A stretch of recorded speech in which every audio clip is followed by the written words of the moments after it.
Good afternoon, everyone. My name is Rob, and I am going to tell you a story. And before I do, thank you for actually being here and listening to it. It's been a journey crafting this speech, and a real amazing discovery for myself. So, as a very young boy, I tried very hard to be good. I would listen to my parents, I would listen to my teachers, and I would always try to be a good boy. So it came as something of a shock to me to find myself standing in front of my classroom at the age of 8, being asked by my teacher to point out the boys who had been bullying me. And I had been called names, rat boy, teacher's pet. It wasn't really anything serious. But as I was standing there, looking at an open room of faces staring back, I thought, what have I done to actually be up here in the first place? What do I need to fix so that I will never be in this situation again? I felt as though I was exposed, I was on trial, and I was wrong. In the same moment, I swore to myself I would become a strong man. I would learn how to be a man who would never let this happen to him again. After the bullying officially stopped, I began to develop a stutter. And this began really as a very subtle fear of saying my full name. It then grew into reading out in class and eventually speaking out in class. Eventually, it overflowed into my life. I wouldn't speak to anyone. I wouldn't ask for things that I wanted in a shop. And, you know, what people don't understand about stuttering, it's not the fear of speaking, it's the fear of stuttering while speaking. And I felt after being bullied, if I stutter in front of someone again, I'll be attacked, I'll be hurt. And I still wasn't that strong man. So this got me looking. How or who would this strong man be? And even at a young age, I was a total geek. I was a science fiction fan. So I would sit at home and watch old episodes of Battlestar Galactica, Buck Rogers in the 25th century, all of it. And I was watching an episode of Buck. He was fighting an alien to save the, princess, because it was Buck Rogers in the 25th century. And Buck had his shirt ripped off. So there he was, muscles and hairy chest. And I was sitting there going, that's it. That's who I'm going to be. I need to be Buck Rogers to be this strong man who's never going to be bullied, exposed, or put on trial again. So I felt very happy with myself for about 10 minutes, because as I watched Buck, as his muscles were rippling and his hairy chest exposed, I could feel some kind of feeling growing somewhere in myself, in my soul. I was still very young at the time, so I didn't actually know what being gay was. But as soon as I felt it, I absolutely panicked. It was the same feeling as being in front of the room bullied. If anyone sees this, I'll be attacked. If anyone senses it, I'll be hurt. And it was actually a very, very scary moment, because in that moment, everything changed. I went from being a nice, quiet boy to being a very scared boy. Now, the only shining ray of hope in all of this was my love of cars, which I shared with my father. And as I was growing up, Dad was a huge BM fan, so he owned a number of E30 BMW 3 Series. And as I was growing up, Dad would change car. He would move up and get a better car every couple of years. And this was super exciting, because he'd take me out and we'd go see the car. He would walk me around it and explain why it's a better car. He would then sit in it and say, now, Robert, this is a special car, keep it quiet. I can't really afford it, but lo and behold, it would still appear in our house. So it was the nicest, calmest, safest father-son bonding time that I had, and I loved it. So you can imagine my shock and horror when, at around 14 years old, Dad rocks up to our house in this odd E30 BMW M3 Sport Evolution. I was hurt, first of all, because he hadn't said anything. I hadn't been brought out, I hadn't been told about it, and this had just happened. This car had just appeared. And in my teenage mind, I thought, yeah, he's probably ashamed. I'm still not this strong man that he knows I need to be. I was also shocked because Dad was sitting on the left-hand side of the car. So back home, obviously, people drive on the right-hand side. So this, to me, also felt wrong. This is a weird, wrong, noisy car, and I'm not happy. Dad, on the other hand, was more than happy, ushering me out. So I walked out, looked in, and he's like, "Robert, come on, we're going to go for a drive." And I was like, "Dad, why?" And he goes, "Because it's an M3, Robert. It's the best car. You're going to come in the car and go for a drive. Come on." Wanting to be a good boy, I did as I was told. I sat in the car and off we went for our drive around the city. And I quickly learned that the M3, wherever it goes, makes a noise and attracts attention.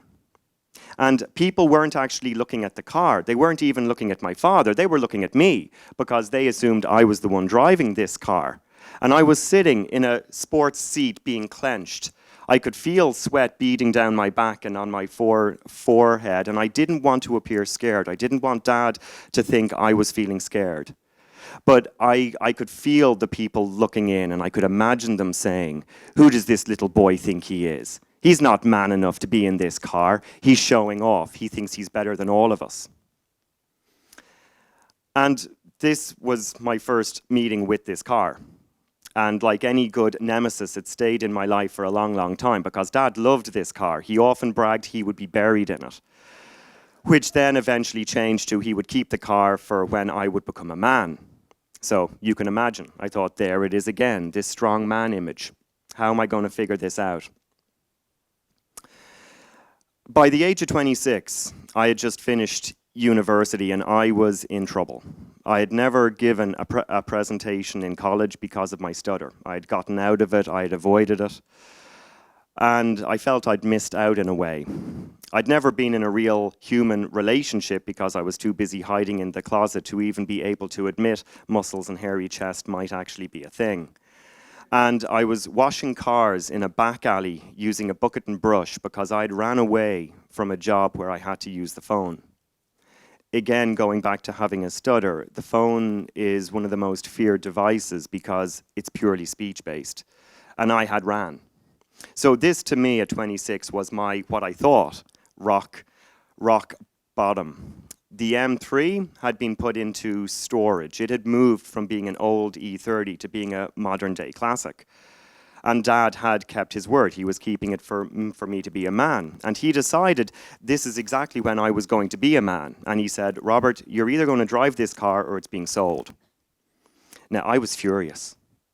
I was so mad at him. I was like, "How could you threaten me? Why are you giving me the keys to this car? You know I can't do it. You know I'm not ready. You know people are going to look at me. You know I'm going to fail." And I really believed that. And I was mad at him, and I was even more mad at the car. It was still there, sitting, looking, mocking. You know, I could nearly hear it saying, "Come on, Robert, come drive. Let's see what happens." Now, I did have about a week to sit with all of this because we, had to have the car serviced. It had been sitting for a number of years. And even putting it on the back of a trailer, people would stop and look. Only now, they had cell phones, so they were taking pictures, which I thought, brilliant. This is just going to make this a whole lot more fun. And on the day of my first solo drive of this car, I had had the week to build up all of the anger, but there was more than that. There was anger, there was fear, I was annoyed, I was alone, I was hiding, I was tired of putting the effort into trying to do something for someone else, all the time trying to mold myself into what I thought was a strong, safe man. And I was determined, if I can't get mad at other humans because I need them to live in the world because I would be lost without them, I can make this car suffer. This car is in fact toast. I'm going to dominate this car with all the anger I can muster, and I'm going to be king. After about 20 minutes driving the car, I was in fact toast. I was exhausted. My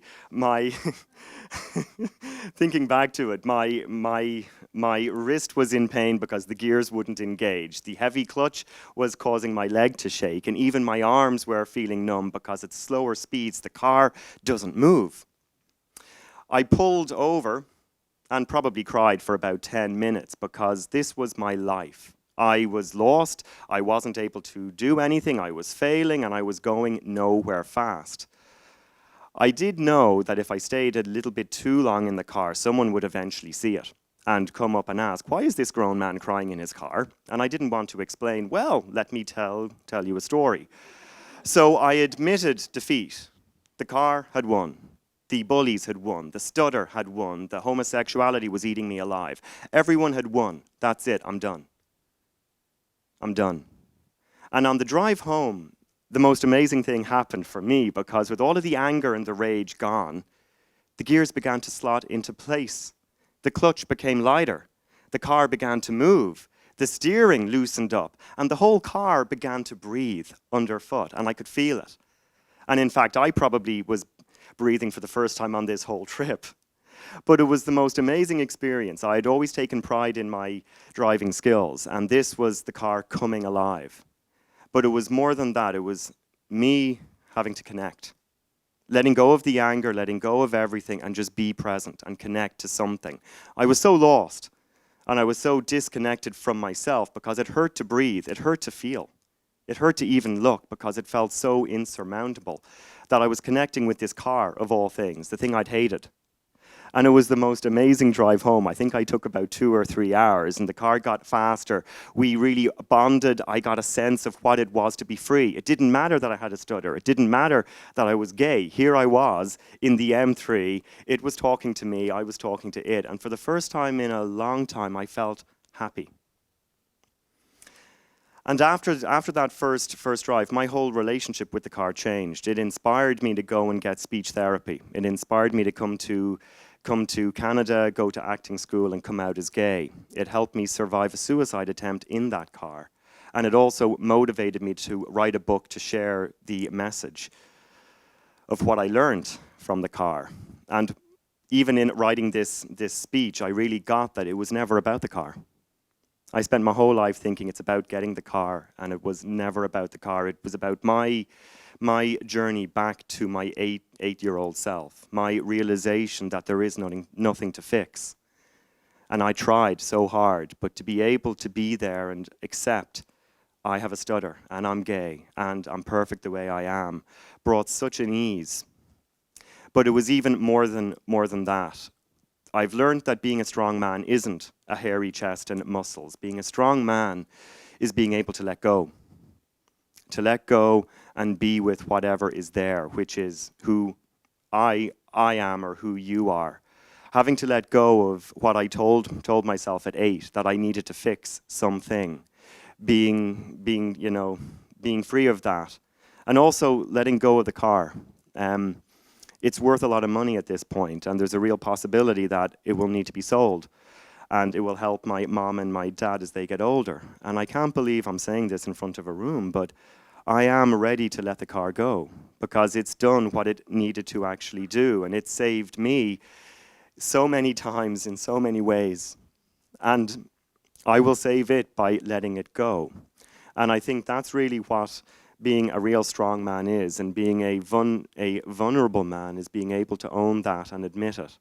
And what's left is an open space. Who am I if I amn't a broken, stuttering homosexual with a race car?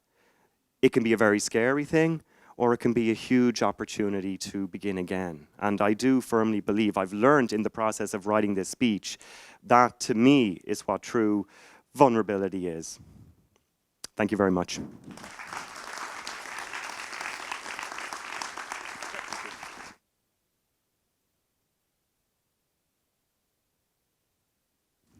Robert O'Brien.